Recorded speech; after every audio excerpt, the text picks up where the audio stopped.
Hai guys, aku mau cerita tentang mitos yang ada di kalangan kelas menengah Indonesia. Nah, mitosnya namanya, nabung haji itu susah, dan kalau nabung haji harus ngorbanin gaya hidup.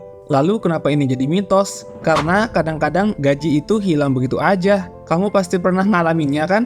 Boro-boro bisa nabung haji ke Mekah. Rasanya kemarin masih ada, tapi sekarang semua duit kok hilang semua ya? Ada yang bilang uangnya diambil tuyul, tapi tuyulnya kok canggih banget, sampai bisa ngorekin rekening bank. Padahal baru 2 minggu yang lalu gajian. Tapi kenapa sisanya udah berkurang dan jumlahnya bikin nangis dong? Bahkan sampai makan Indomie dan warteg tiap hari sampai gajian lagi. Padahal masih lama guys. Rasanya baru aja kemarin rekening terisi, tapi kok gajinya kayak nguap begitu aja dari rekening. Penasaran kemana aja gaji kamu selama ini? Dan kenapa kamu bisa susah nabung haji guys? Tenang, Yo Haji punya jawabannya. Simak videonya sampai habis, dan di akhir video, kamu akan tahu kemana gaji kamu selama ini pergi. 10 dari 12 orang Indonesia mengeluh tentang keuangan mereka. Gaji mereka rata-rata habis di tanggal 19 tiap bulan. Gajinya nggak cukup dong, padahal pekerjaannya udah lumayan, seperti supervisor atau manajer. Tapi tetap aja di tanggal segitu udah merana. Gimana nasibnya orang yang kerja cuma staff? Apakah biaya hidup semahal itu? Ada kok orang dengan gaji 8 digit yang selalu merasa kekurangan. Padahal kayaknya nggak beli apa-apa tuh. Sehari-hari cuma beli kopi susu seharga 20 ribuan. Belanja online juga nggak terlalu mahal. Biasanya cuma beli barang-barang kecil. Tapi kenapa pengeluarannya tetap banyak ya? Mungkin banyak orang yang berpikir membangun keuangan yang baik hanya melihat dari jumlah penghasilan. Semakin besar penghasilannya, berarti semakin baik kondisi keuangannya. Padahal belum tentu begitu guys. Gaji mungkin naik, tapi tetap saja habis sebelum waktunya. Bisa jadi selama ini kamu nggak sadar dengan pengeluaran sehari-hari kamu. Mungkin kamu nggak tahu berapa banyak uang yang kamu keluarkan untuk membeli kopi misalnya.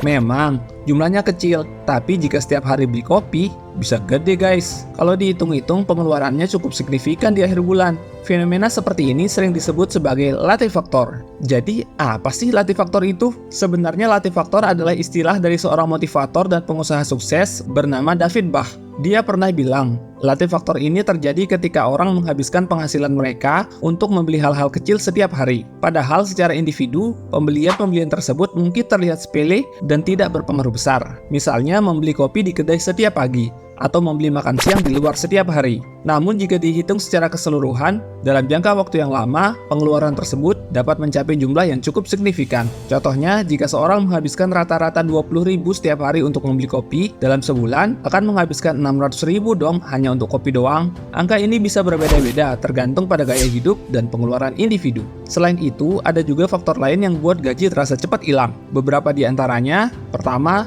tagihan rutin. Pembayaran tagihan bulanan seperti listrik, air, internet, dan sewa rumah dapat mengambil sebagian besar pendapatan bulanan. Jika pengeluaran ini tidak diatur dengan baik, gaji bisa habis hanya untuk memenuhi kebutuhan dasar. Kedua, gaya hidup konsumtif.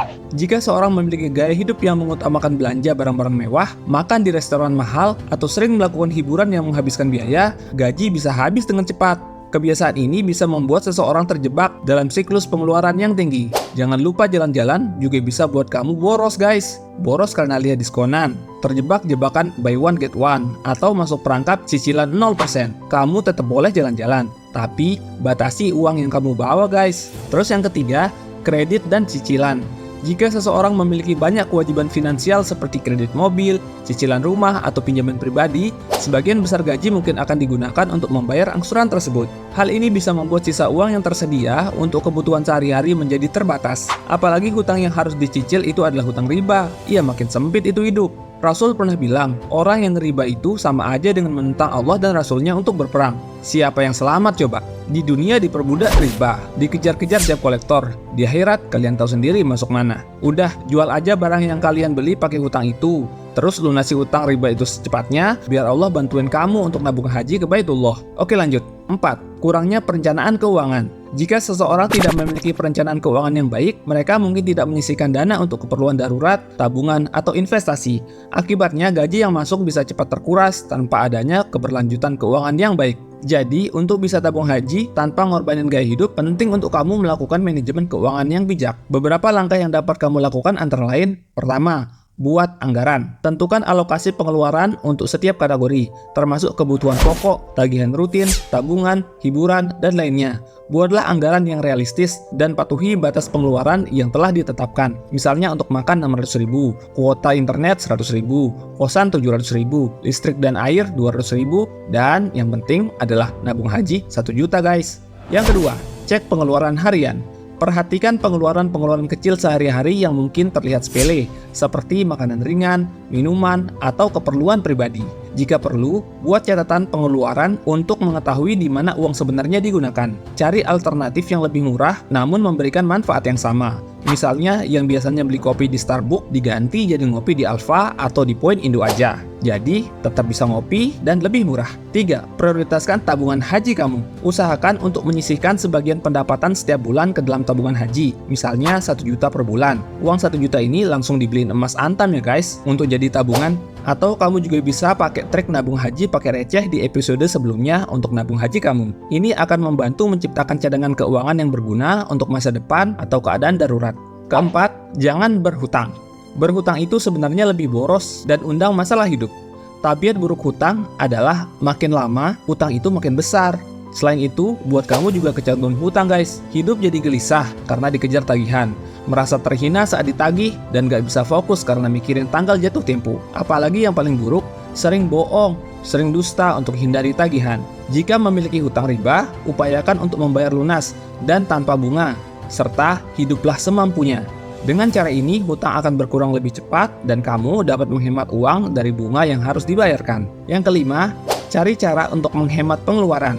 Tinjau kembali gaya hidup dan identifikasi area di mana kamu dapat menghemat pengeluaran. Misalnya, bawa bekal dari rumah daripada makan di luar, belanja barang-barang dengan bijak, atau mencari promo dan diskon untuk memenuhi kebutuhan sehari-hari. Jangan lupa juga praktekin barzah test untuk hentikan nafsu belanja kalian. Ada di episode sebelumnya ya guys. Dengan melakukan manajemen keuangan yang baik dan disiplin dalam pengeluaran, kamu dapat menabung untuk haji dan menyempurnakan keislaman kamu di Baitullah. Jadi, mari kita tingkatkan kesadaran akan pengeluaran kita dan mengarahkan gaji kita untuk tujuan yang lebih bermakna seperti menunaikan haji ke Baitullah.